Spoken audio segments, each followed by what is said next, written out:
Assalamualaikum warahmatullahi wabarakatuh. Selamat pagi Ibu Endang Retnoningsih dan juga rekan-rekan mahasiswa Universitas Terbuka semuanya. Perkenalkan, nama saya Handi Wibowo. Di sini saya akan menyampaikan untuk tugas 1 mata kuliah logika. Untuk soal yang pertama ada pertanyaan term pada hakikatnya terbagi menjadi banyak jenis. Sebutkan dan jelaskan 3 dari macam term tersebut besertakan contohnya. Untuk jawaban soal yang pertama, term dalam logika, term merujuk pada kata atau kelompok kata yang berfungsi sebagai subjek atau predikat dalam proposisi. Ada berbagai jenis term berdasarkan berbagai sudut pandang. Yang pertama, ada term berdasarkan luasnya atau kuantitas. Pembagian ini mengacu pada sejauh mana term mencakup lingkup yang diwakilinya. Ada 3 jenis dalam kategori ini. Yang pertama ada term universal, term yang merujuk pada seluruh anggota dari suatu kelas tanpa terkecuali. Contoh, semua manusia adalah makhluk berakal. Kemudian yang kedua ada term partikular atau term yang merujuk pada sebagian anggota dari suatu kelas. Contoh, beberapa mahasiswa rajin belajar.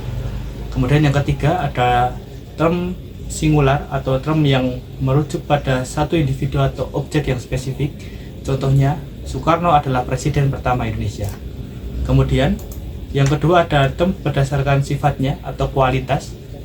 Pembagian ini melihat pada apakah term menegaskan atau menyangkal suatu kualitas, dan jenisnya ada 3. Yang pertama ada term positif, term yang mengafirmasi adanya suatu kualitas, contohnya pintar, atau menyatakan adanya kualitas kepandaian seseorang. Yang kedua ada term negatif atau term yang mengingkari adanya suatu kualitas, contohnya tidak pintar atau mengingkari kualitas kepandaian. Yang ketiga ada term privatif atau term positif yang menunjukkan tidak adanya suatu kualitas yang seharusnya ada. Contoh, buta secara positif menyatakan kondisi mata, tetapi secara privatif menunjukkan tidak adanya kemampuan melihat yang seharusnya ada pada makhluk hidup dengan mata. Kemudian yang ketiga ada term berdasarkan hakikat referensinya. Pembagian ini melihat pada satu jenis entitas yang dirujuk oleh term.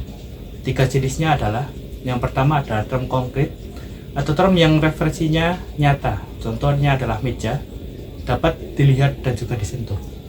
Yang kedua ada term abstrak atau term yang referensinya adalah kualitas atau konsep yang tidak bisa diamati secara langsung. Contohnya adalah keadilan atau konsep moral yang tidak dapat dilihat atau disentuh. Yang ketiga adalah term kosong atau term yang tidak memiliki referensi aktual. Contohnya unicorn, makhluk mitos yang tidak ada di dunia nyata. Pemahaman mengenai berbagai jenis term ini penting dalam logika untuk menganalisis struktur, proposi, dan validasi argumen. Dengan mengidentifikasi jenis term yang digunakan, kita dapat memahami cakupan sifat referensi dari konsep yang sedang dibahas. Kemudian yang kedua, ada soal tentang sesat pikir atau logical fallacy. Sesat pikir adalah kesalahan dalam berpikir yang membuat sebuah argumen tidak valid atau lemah. Kesalahan ini bisa terjadi tanpa sengaja karena masalah dalam berpikir, atau dilakukan dengan sengaja untuk menyesatkan orang lain. Meskipun terdengar meyakinkan, analisis lebih lanjut akan menunjukkan cacat dalam logikanya.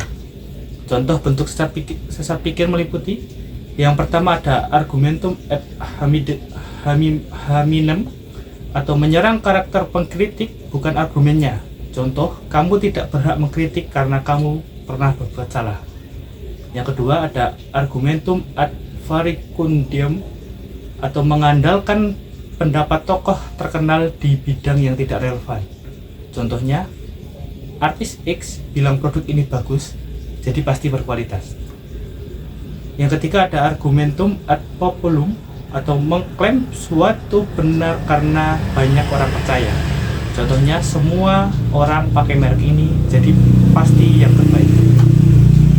Kemudian yang selanjutnya ada argumentum ad misericordiam atau menggunakan emosi untuk menenangkan argumen, bukan alasan nasional. Contohnya, saya pantas nilai bagus karena keluarga saya kesulitan ekonomi.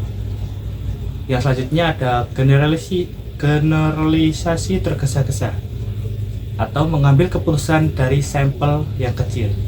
Contoh, saya bertemu 2 orang dari kota itu yang tidak ramah. Jadi, semua orang di sana tidak ramah. Yang selanjutnya ada false dilemma atau menyajikan hanya 2 pilihan. Contoh, kamu mendukung ini atau melawan kemajuan. Yang selanjutnya ada slipper slope atau mengklaim satu tindakan akan mengarah ke konsekuensi negatif tanpa bukti. Contoh, jika kita legalisasi ganja, semua narkoba akan dilegalkan. Yang selanjutnya ada affirming the consequence atau kesalahan dalam penalaran deduktif. Contoh, jika hujan, jalan basah, jalan hujan, maka pasti hujan. Mohon maaf, jika hujan, jalan basah, pasti hujan. Yang selanjutnya ada begging the question atau asumsi terkandung dalam premis. Contoh, Tuhan ada karena Alkitab bilang, dan Alkitab benar karena itu firman Tuhan. Yang terakhir ada strawman atau menyederhanakan argumen lawan secara ekstrim. Contohnya, jika kamu ingin memotong semua anggaran, jadi kamu ingin memotong semua anggaran pertahanan, itulah contohnya. Kemudian, beberapa hal yang kita bisa lakukan untuk menghindari logical fallacy atau sesat pikir. Yang pertama adalah kita harus memahami prinsip-prinsip logika dan belajar dasar-dasar penalaran yang valid. Yang kedua, kenali berbagai bentuk sesat pikir agar mudah mengidentifikasinya. Yang ketiga, latih berpikir kritis dengan menganalisis argumen dan mencari bukti relevan. Yang selanjutnya, evaluasi bukti yang menyokong argumen agar kuat dan tidak menggunakan generasi yang terburu-buru. Yang selanjutnya, gunakan bahasa yang jelas dan hindari emosi berlebihan. Dan yang terakhir, bersikap terbuka, periksa asumsi, hindari serangan pribadi, cari informasi dari berbagai sumber, dan berlatih menganalisis argumen secara rutin. Dengan memahami apa itu sesat pikir dan bagaimana cara menghindarinya, kita dapat membangun argumen yang lebih kuat, membuat keputusan yang lebih tepat, dan berkomunikasi secara lebih efektif. Sekian jawaban dari tugas 1 mata kuliah logika. Saya ucapkan terima kasih. Semoga Ibu dan juga rekan-rekan semuanya selalu sehat dimanapun berada. Terima kasih.